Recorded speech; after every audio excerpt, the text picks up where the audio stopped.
My name is Jade Reed, 28 years old. My sister Peyton was having her engagement photos taken inside a historic brownstone in Boston.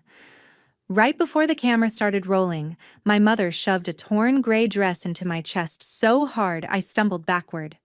"Put this on and stay invisible," she hissed. "You're just background, Jade. After 17 years of leeching off this family, don't you dare try to look like you belong here today." My sister Peyton burst out laughing while adjusting her $4,200 silk gown. "Exactly. 3 steps behind like the family servant you are. Smile and shut up." I stood there in the ripped dress, holding cheap flowers, positioned behind the happy couple. Until the photographer stopped shooting cold. Attorney Victoria Lang lowered her camera, looked my entire family dead in the eyes, and said with ice in her voice, "They really believed no one would ever find out what they did to you for 17 years. That single moment was the beginning of everything they thought they had buried forever, finally rising up to destroy them. Before I continue, if you find this story worth hearing, please take a moment to like and subscribe, but only if you genuinely connect with what I'm sharing and drop a comment telling me where you're watching from and what time it is there. I'd love to know. The dress smelled like basement mildew. $6 from Goodwill, my mother told me that morning while pulling it from a donation bag. The shoulder seam was torn completely through, exposing the gray fabric lining underneath. When I held it up, I could see daylight through the rip. "Perfect," my mother said. "You'll blend right into the background where you belong." I was standing in my studio apartment in Allston, the kind of place where the refrigerator hums loud enough to wake you at 3 in the morning, and the neighbors' arguments bleed through walls so thin you learn their custody schedule by accident. I make $18 an hour as an office temp. No benefits, no security. I've been doing this for 6 years. Every morning, I woke up at 5:45 to catch the first bus to whatever downtown office needed temp help that week. Some weeks, I was at a law firm filing discovery documents. Other weeks, I was at an insurance company entering claims data until my eyes burned.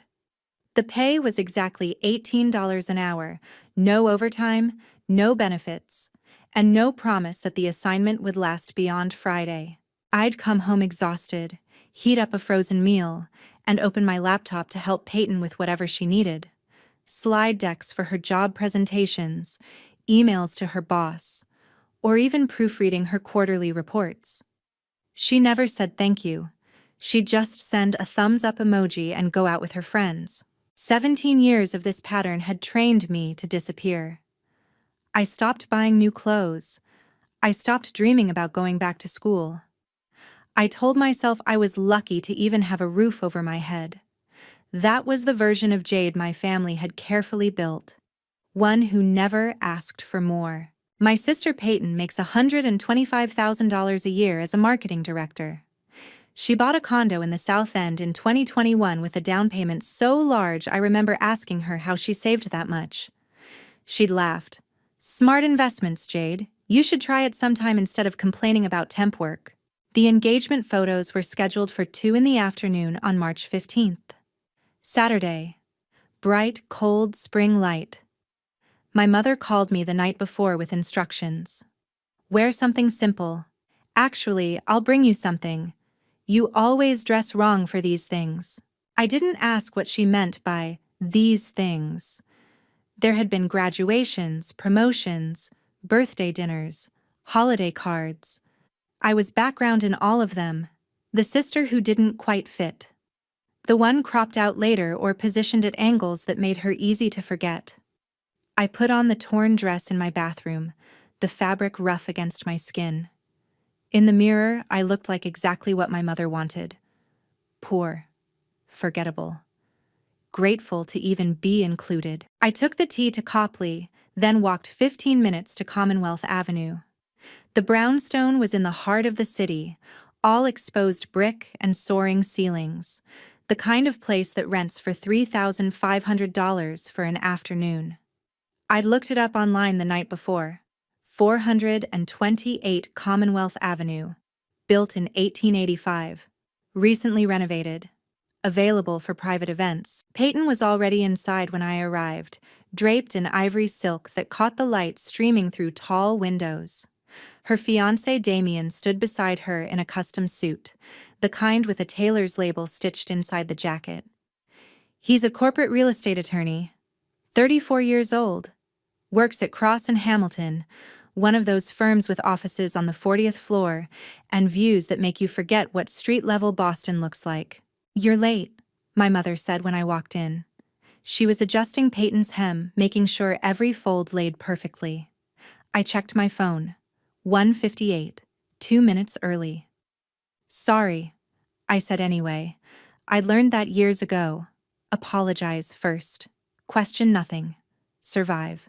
My father stood near the window, hands in his pockets, already looking past me toward something more interesting outside. Mitchell Reed, insurance adjuster, 59 years old. He'd stopped making eye contact with me sometime around my 16th birthday, right around the time he told me college was too expensive and I should be realistic about my future. The photographer was setting up near the fireplace. Older woman, maybe late 50s, with sharp gray eyes and hands that moved with careful precision. She introduced herself as Victoria Lang, specialty in documentary-style family portraits. "I want to capture the real dynamics," she said. "Not staged perfection, real moments." Peyton loved that. She smiled and posed, tilting her head at angles she'd practiced for Instagram. Damien wrapped his arm around her waist with the ease of someone who'd never questioned his place in a room. "Jade, you'll stand here," my mother said, positioning me 3 steps behind the couple. "Hold these."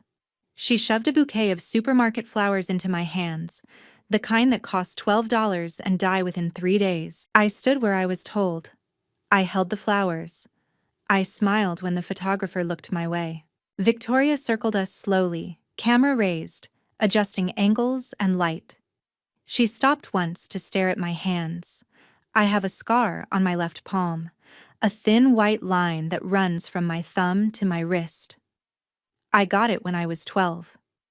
My grandfather performed the surgery himself, fixing torn ligaments after I'd fallen during a family dinner. He was an orthopedic surgeon before he retired. Judge Lawrence Reed. Family court judge for 32 years before that. He died in January 2020, 6 years ago. I was 22. Victoria lowered her camera completely. The room went silent. Even Peyton stopped posing.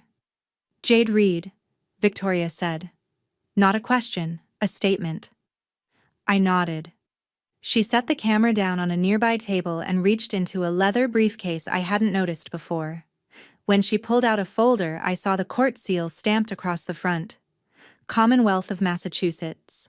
Suffolk County Superior Court. "I've been looking for you for 6 years," Victoria said. My mother's face changed. That controlled mask she wore in public cracked just slightly at the edges. "I don't understand," Peyton said. "You're supposed to be taking photos." "I'm not a photographer," Victoria said. "I'm an attorney, estate executor for Judge Lawrence Reed." She opened the folder. "Your grandfather left very specific instructions. I was supposed to deliver this to you, Jade, when you were standing in a room with Lorraine Mitchell and Peyton Reed." She looked at my family. He called it a condition for truth. My father moved toward the door. Victoria stepped in front of him. "You'll want to stay," she said.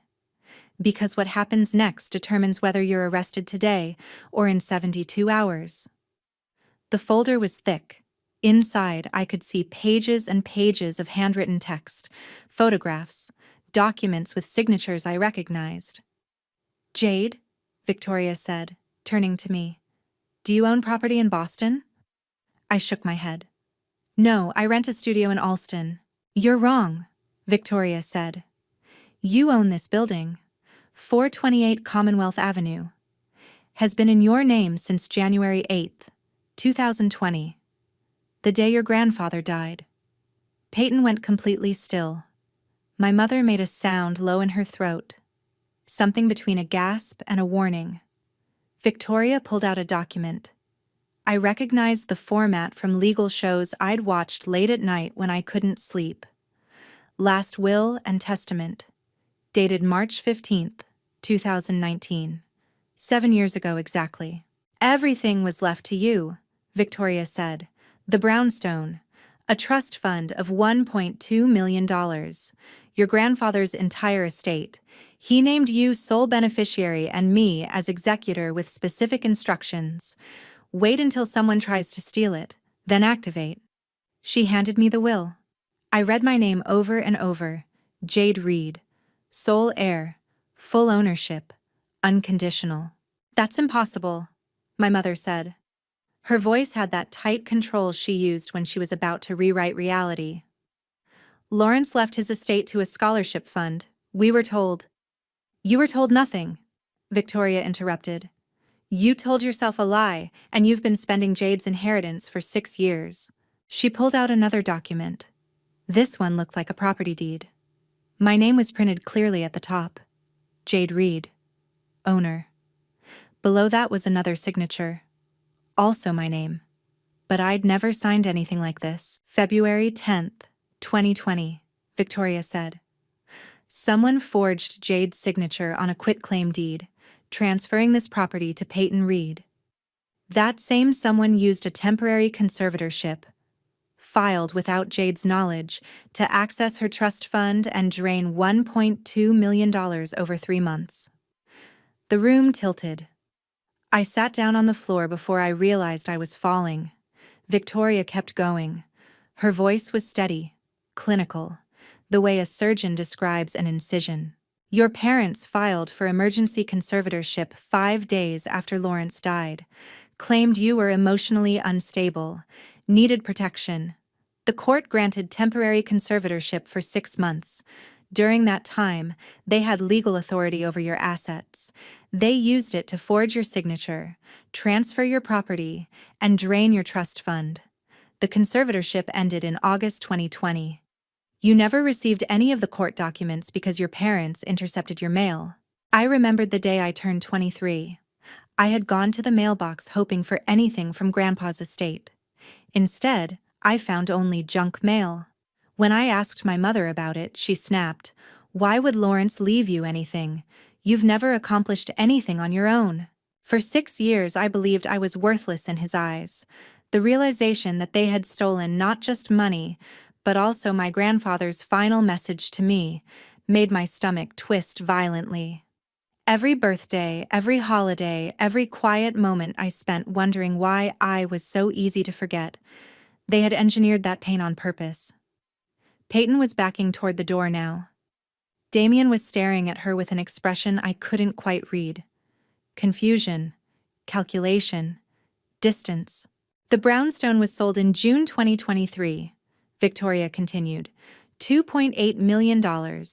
Peyton listed herself as the owner. Damien's law firm processed the sale. She looked at him. You signed off on a fraudulent property transfer. Your firm earned $84,000 in commission from stolen assets. Damien's face drained of color. Victoria wasn't finished. But that's only part of it, she said.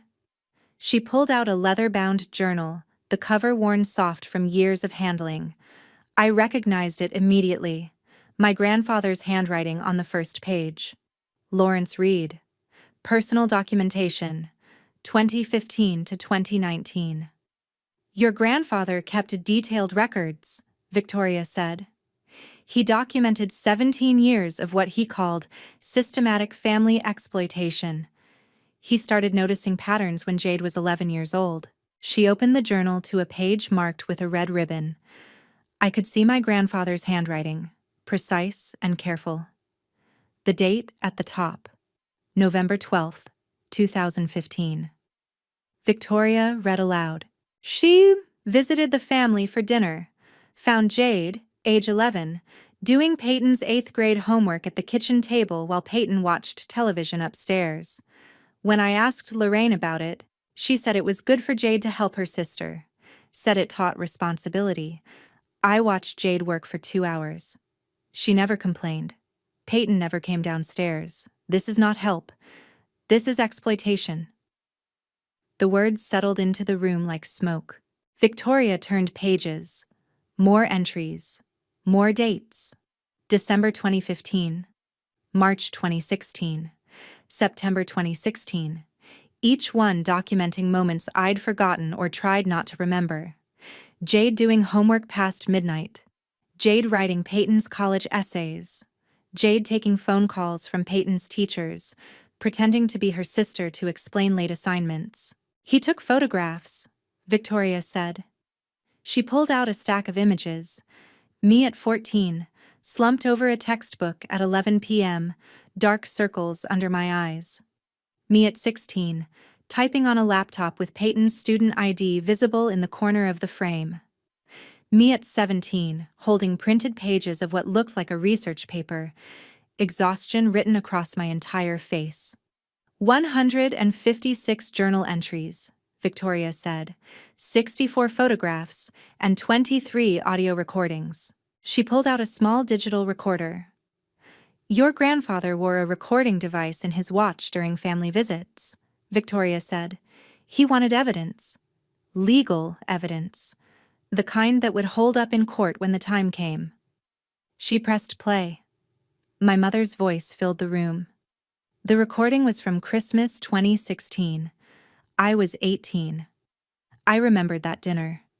The table set with good china, the house decorated with lights. Peyton home from college for winter break. My mother's voice, clear and sharp. Jade owes us. She lives here for free. Room and board costs money. If she won't help Peyton with schoolwork, she can find her own place. My father's voice. She's lucky we're not charging her rent. A pause. Then my grandfather's voice, careful and measured. She's your daughter, Lorraine, not your tenant. My mother again. She's old enough to contribute to this family instead of being dead weight. The recording cut off. I remembered the day I turned 23. I had gone to the mailbox hoping for anything from Grandpa's estate. Instead, I found only junk mail. When I asked my mother about it, she snapped, "Why would Lawrence leave you anything? You've never accomplished anything on your own." For 6 years, I believed I was worthless in his eyes. The realization that they had stolen not just money, but also my grandfather's final message to me, made my stomach twist violently. Every birthday, every holiday, every quiet moment I spent wondering why I was so easy to forget. They had engineered that pain on purpose. Victoria played another one. This one from September 2017. I was 19. Peyton was in her junior year at Boston University. Peyton's voice, irritated and sharp. I need that marketing paper by Friday or I'll fail the class. Stop being selfish, Jade. I have other things to do. You're better at writing anyway. My own voice, quiet and defeated. I have work tomorrow, double shift. Peyton. I don't care. You owe me. I'm the one with the actual future here. Victoria stopped the recording. The silence afterward felt heavier than the words themselves. There are 21 more recordings like that, she said, all documenting years of coerced labor, academic fraud, and psychological manipulation. She turned to Peyton.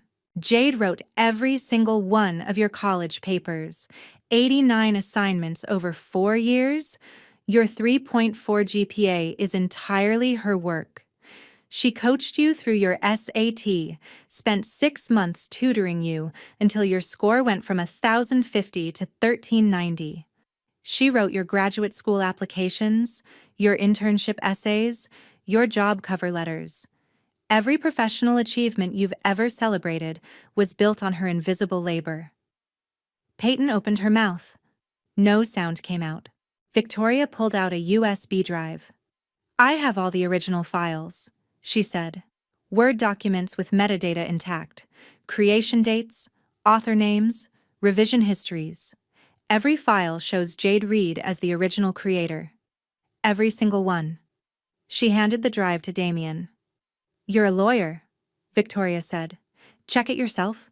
Damien took the drive like it might burn him. He pulled out his phone, the kind with enough processing power to open files right there. I watched his face change as he scrolled through document after document. File properties. Author, J. Reed, laptop 2016. Created, October 2014. Modified, October 2014. No other editors. These are all Peyton's college papers, he said quietly. But they were written by... He looked at me. By you. I nodded. Because it was true. All of it. Peyton was shaking her head, backing away like she could physically escape the evidence. This is insane, she said. Jade helped me. That's what family does. She wanted to help. Did she? Victoria asked. She pulled out another recording. This one from June 2015. My 18th birthday. My mother's voice. We can only afford one daughter's education, Jade. Peyton is older. It makes sense for her to go to college first. You can work for a few years, save money. Maybe go later if you really want to. My own voice, younger and thinner. But I got accepted. 8 schools. Boston College offered me a scholarship. My father. Peyton needs us more. You've always been fine on your own. It's better this way. The recording cut out. Jade had a 4.0 GPA, Victoria said, 1580 on her SAT. Scholarship offers totaling $120,000 over 4 years. Your grandfather offered to pay for her entire education. Your parents refused. They told him Jade needed to learn independence. She looked at my parents. What they really meant was Jade needed to remain available to do Peyton's work. My father finally spoke. You don't understand the full context. I understand fraud, Victoria said. I understand forgery. I understand theft. And I understand that Judge Lawrence Reed saw this happening and spent 4 years building a case that would survive his death. She pulled out the final document. It looked official, stamped with court seals and signatures I didn't recognize.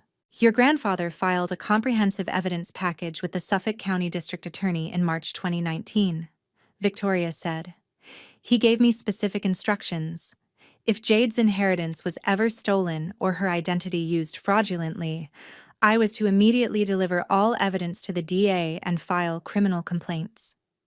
She looked at her watch. I filed those complaints at 2:30 this afternoon. That was 45 minutes ago. The DA has 72 hours to review the evidence and issue warrants. Based on what I've provided, will, journal, recordings, metadata, forged deed, conservatorship abuse, bank records showing the money trail, I'd estimate you have about 3 days of freedom left. My mother tried one more time. This is a misunderstanding. We were protecting Jade. The conservatorship was for her own good. You stole her property while claiming to protect her, Victoria said. That's not protection. That's exploitation with legal paperwork. She turned back to me. Jade, this brownstone is legally yours. It was never sold. The sale in 2023 was fraudulent because the seller, Peyton, never actually owned the property. The buyer has grounds to sue Peyton for $2.8 million. Damien's law firm will likely face sanctions for failing to verify ownership, and your parents will face multiple felony charges including fraud, forgery, identity theft, and conservatorship abuse. The engagement party was supposed to start in 2 hours. Same location, same brownstone, 150 guests invited. Peyton's colleagues, college friends, extended family. Everyone she wanted to impress. I'd cancel if I were you, Victoria said. She packed up her briefcase with the same careful precision she'd used to unpack it. Or don't. Either way, everyone's going to know by Monday. She handed me a business card. Victoria Lang, attorney at law, Lang & Associates, Boston. Your grandfather wanted you to have all of this, she said quietly. The property, the money, your future. He wanted you to know that someone saw what they were doing to you. Someone documented it. Someone believed you. She picked up her camera bag. I'll be in touch about next steps. For now, you might want to stay here. It's your building. You have every right. She left through the front door, closing it softly behind her. I stood motionless for almost a minute, the torn gray dress still clinging to my skin. This grand brownstone with its history and elegance had always felt like it belonged to someone else. Now, it was mine. Memories flooded back. Grandpa letting me spin in his office chair when I was 10, teaching me how to play chess by the fireplace, telling me quietly one Christmas that I was the brightest mind in this family. I never understood why he said it only when no one else was listening. Now I did. The four of us stood in the empty brownstone. Me in my torn dress. Them in their expensive clothes. The power dynamic of my entire life shifting so fast I could hear it crack. My mother spoke first, her voice desperate and sharp. "Jade, you have to understand." "Get out," I said. It was the first time I'd ever interrupted her. "This is a misunderstanding," my father tried. "If we just sit down and talk." "Get out of my building," I said. Peyton was crying now. Real tears or strategic ones, I couldn't tell anymore. Maybe she couldn't either. "Jade, I'm your sister. We can fix this. We can—" "You stole my property," I said. "You sold it for $2.8 million. You spent 6 years living off money our grandfather left for me. You built your entire career on my work. And you want me to fix this?" Damien was already at the door. He wasn't looking at Peyton anymore. He was looking at the exit. "I need to call my firm," he said. "I need to—" He stopped. "I processed that sale. My signature is on the documents. If the ownership was fraudulent—" He left without finishing the sentence. Peyton followed him, stumbling in her expensive shoes, calling his name. He didn't turn around. My parents stood near the window, smaller somehow than they'd been an hour ago. "You'll regret this," my mother said quietly. "We're still your family." "You were never my family," I said. "You were my employers. And you didn't even pay me." They left together, my mother's hand on my father's arm, moving quickly toward the door like maybe if they moved fast enough, they could outrun what was coming. I sat down on the floor of the brownstone. My brownstone. The March light was fading through the tall windows.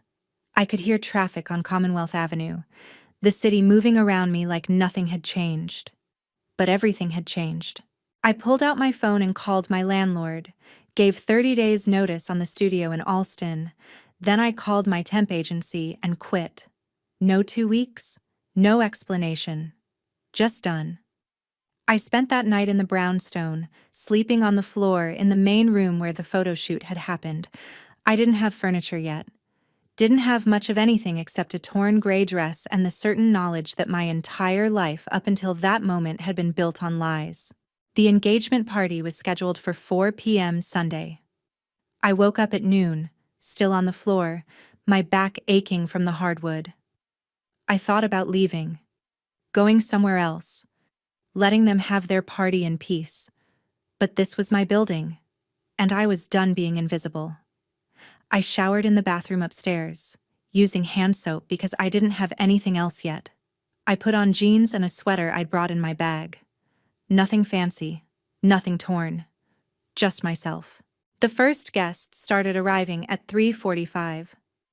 I watched from the upstairs window as they parked their cars and walked toward the entrance.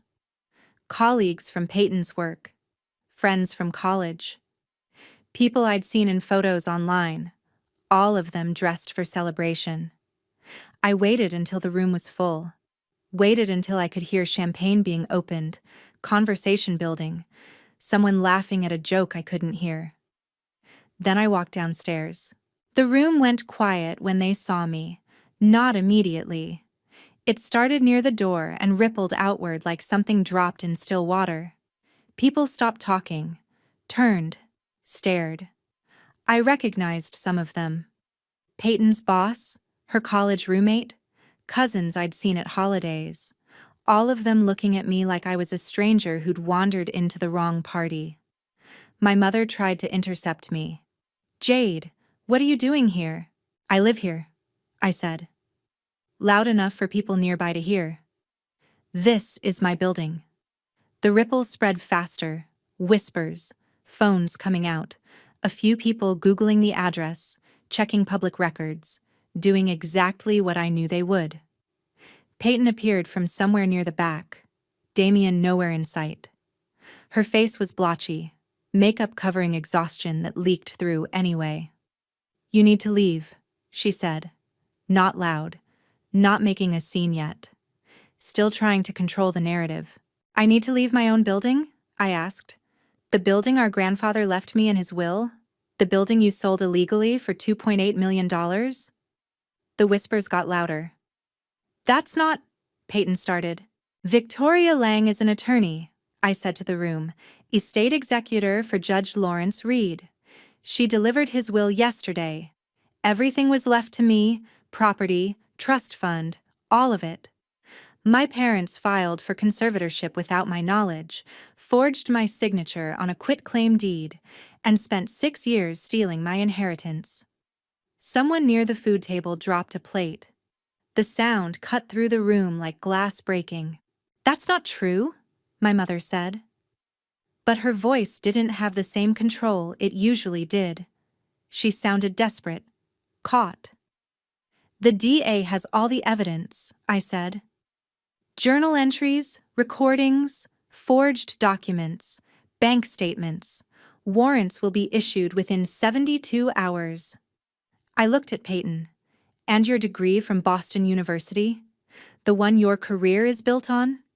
Jade wrote every paper, 89 assignments, all documented with metadata. The university is investigating. Peyton's face went white. Her boss, a woman in her 50s with sharp eyes and expensive jewelry, stepped forward. "Is this true?" she asked. Not angry, just clarifying, getting facts. Peyton couldn't speak. "It's true," I said. "Victoria Lang has all the files, original documents with creation dates and author information. Every paper shows my name as the writer." The boss pulled out her phone, started typing. I imagined the email she was writing. Subject line: urgent. Academic fraud investigation. Effective immediately. People started leaving. Not everyone, but enough. The ones who understood what they were hearing. The ones who knew that staying meant being associated with fraud when this hit the news cycle in a few days. Peyton tried to stop them, calling out names, saying it was all a misunderstanding, promising to explain everything. No one stopped. My parents left through the back door. I watched them go, my mother's shoulders rigid with something between rage and fear. My father looking at the floor like maybe if he didn't make eye contact, none of this would stick to him. By 5:30, the brownstone was empty except for catering staff quietly packing up untouched food and unopened champagne. I paid them myself. Used the credit card I'd been keeping for emergencies. Tipped extra because none of this was their fault. By 6, I was alone again. I sat in the main room where everything had started yesterday. The light was different now, softer and colder. Late winter evening settling into the city outside. My phone buzzed. Text from Victoria Lang. "DA called. Evidence review expedited. Warrants likely Tuesday morning. I'll keep you updated.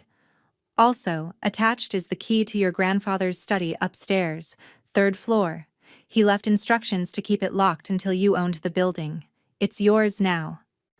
I found the study on the 3rd floor, behind a door I'd walked past twice without noticing. The key fit perfectly. Inside, the room was exactly as I imagined my grandfather would have kept it. Books lining every wall, a desk near the window, papers organized in careful stacks, and on the desk, a leather journal I recognized immediately. The last one.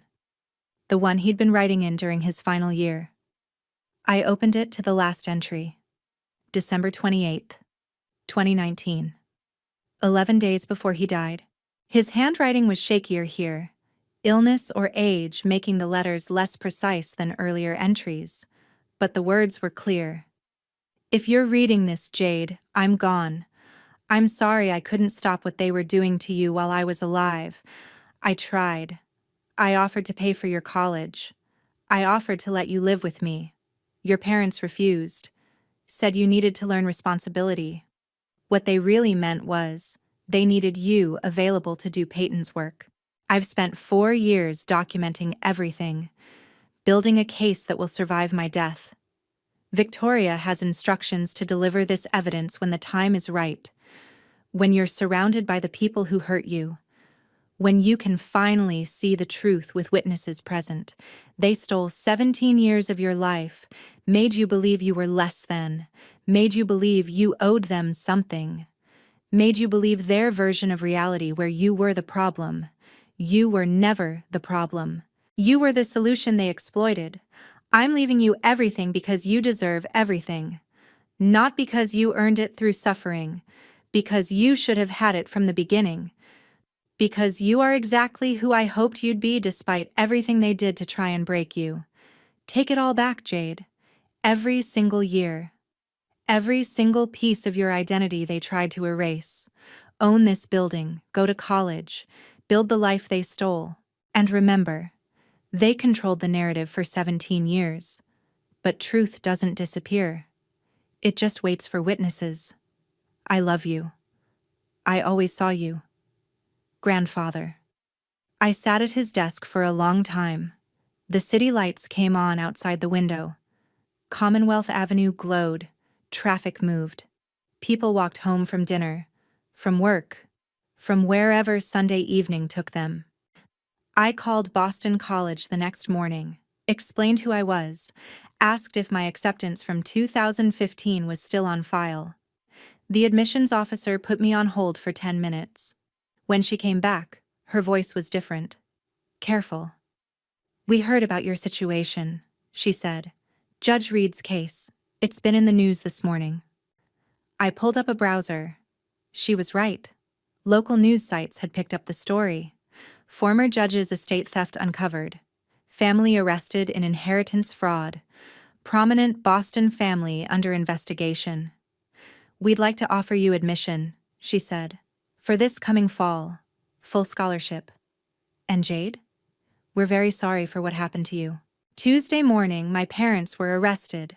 I watched the news coverage from my grandfather's study.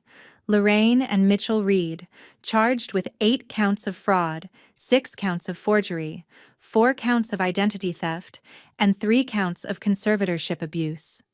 Bail set at $100,000 each. Peyton wasn't arrested.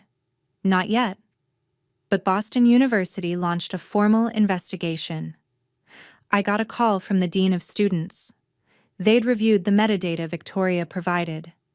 Every paper verified as fraud. My name on every single file. We'll need 4 weeks to complete the investigation, he said, but based on preliminary evidence, we expect to revoke Ms. Reed's degree. I hung up and sat very still.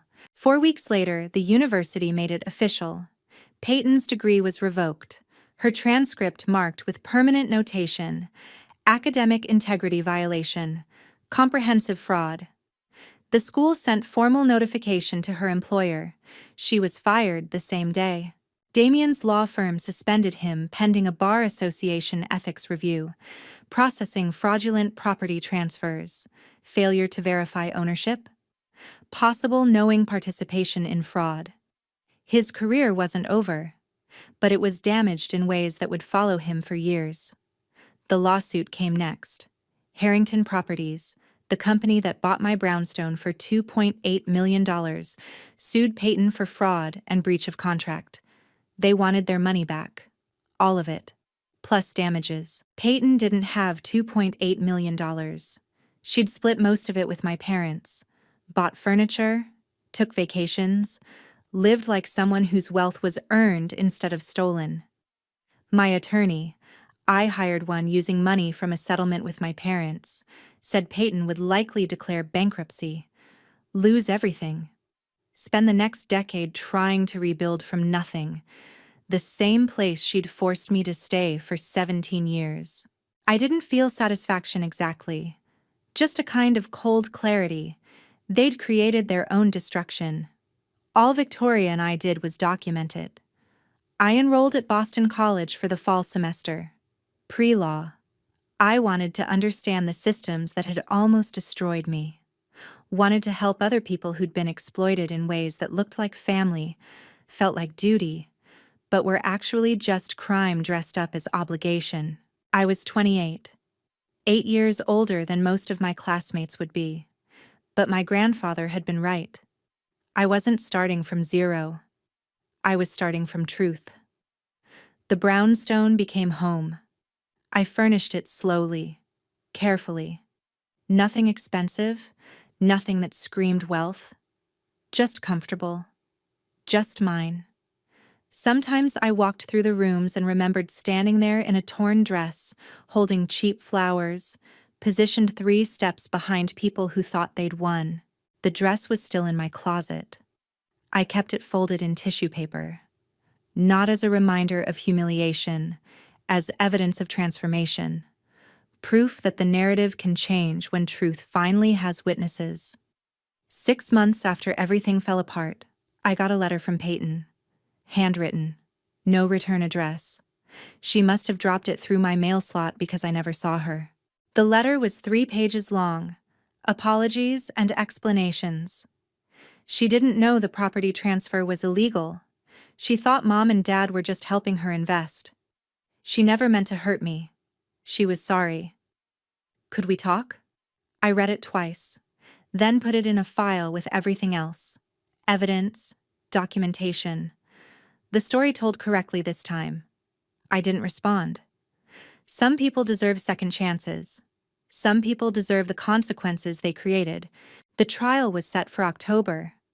My parents pleading not guilty, their attorney arguing that conservatorships were complicated, that they'd acted in good faith, that family dynamics were being misunderstood by outsiders. Victoria was confident. She'd built the case with my grandfather. 7 years of evidence, recordings, metadata, bank records showing exactly where every dollar of my inheritance had gone. They'll take a plea deal, she said. No jury is going to side with parents who stole their daughter's future. She was right. 3 weeks before trial, my parents took a deal. Guilty plea to reduced charges, 3 years in federal prison. Full restitution of $1.2 million plus damages totaling another $1.8 million. They'd have to sell their house, liquidate their retirement accounts, spend the rest of their lives paying back what they stole. I sat in the courtroom when they were sentenced. My mother cried. My father stared straight ahead. Neither of them looked at me. The judge did, though. Judge Bernard Hoffman. He'd known my grandfather. Worked in the same courthouse for 15 years. Lawrence Reed was a brilliant jurist, he said before sentencing. He understood family law better than anyone I've known, and he understood that the worst abuse often happens in homes that look normal from the outside, in families that smile for photos and hide exploitation behind closed doors. He looked directly at my parents. You stole 17 years of your daughter's life. Made her believe she was worthless while using her labor to build your other daughter's success. Then you stole her inheritance and gaslit her into thinking your grandfather had abandoned her. He paused. Lawrence Reed didn't abandon her. He documented everything and built a case that would give her justice even after his death. That's what real love looks like. Not what you did. What he did. 3 years in prison, full restitution, a permanent record. I walked out of the courthouse alone, took the T back to Commonwealth Avenue, let myself into my brownstone with keys that felt lighter now, less weighted with history, just keys. That night, I sat in my grandfather's study and read through his journals from beginning to end. All 156 pages, every entry documenting moments I'd lived but tried to forget. Jade at the kitchen table, Jade writing papers, Jade exhausted, Jade invisible. Except I'd never been invisible to him. He'd seen everything, and he'd made sure that someday everyone else would see it too. In the following weeks, Victoria helped me navigate the mountain of paperwork. She sat with me at the bank while I opened accounts in my own name for the first time. She recommended a therapist who specialized in family trauma. For the first time, I wasn't doing everything alone. One quiet evening, I stood on the brownstone's front steps watching the city lights. The weight I had carried for 17 years was finally lifting. I was no longer background. I was no longer the family servant. I was Jade Reed, granddaughter of Judge Lawrence Reed, rightful heir, and most importantly, someone who finally chose herself. I started college 3 weeks later, walked into my first class, Introduction to Constitutional Law, and sat in the back row. Opened my laptop. Took notes in my own words for the first time in 17 years. No one needed my help. No one demanded my labor. No one told me I owed them. I was just a student. Learning. Building. Becoming whoever I was supposed to be before my family decided I was more valuable as invisible infrastructure. The professor talked about equal protection, due process, the idea that law exists to protect people who can't protect themselves. I thought about conservatorships filed without consent, forged signatures, recordings that proved exploitation, evidence that survived death. I thought about my grandfather in his final year, documenting everything, knowing he wouldn't be around to stop what was coming, but determined to give me weapons I could use later. After class, I walked back to the brownstone through Boston Spring. The city was warming up, trees budding, people sitting outside cafes drinking coffee and pretending winter hadn't just tried to kill them for 5 straight months. I made dinner in my kitchen. Nothing fancy. Pasta and vegetables. Food I cooked for myself because I wanted to eat, not because someone demanded I perform domestic labor. I ate at my grandfather's desk, read through case files Victoria had sent over, evidence and documentation and careful legal language that added up to something simple: truth. My phone buzzed. Text from Victoria. Peyton's bankruptcy file today. She'll lose everything. Judgment is roughly 3.1 million. She has about 42,000 in assets. This will follow her for decades. I stared at the message for a long time. Decades. The same amount of time she'd benefited from my stolen work. The same amount of time she'd spent building a life on foundations she knew were false.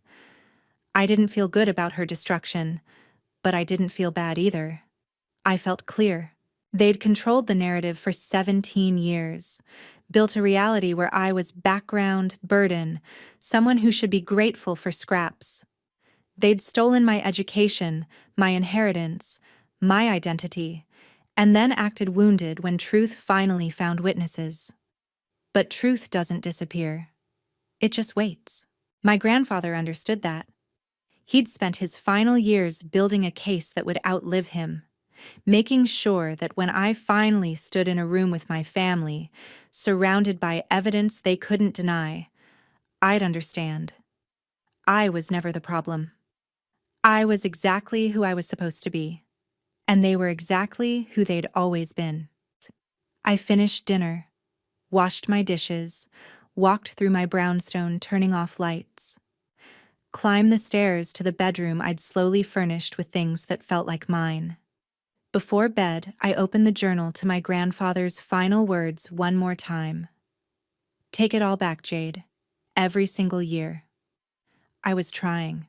One day at a time, one class at a time, one moment of truth at a time. The torn gray dress still hung in my closet. I'd keep it there.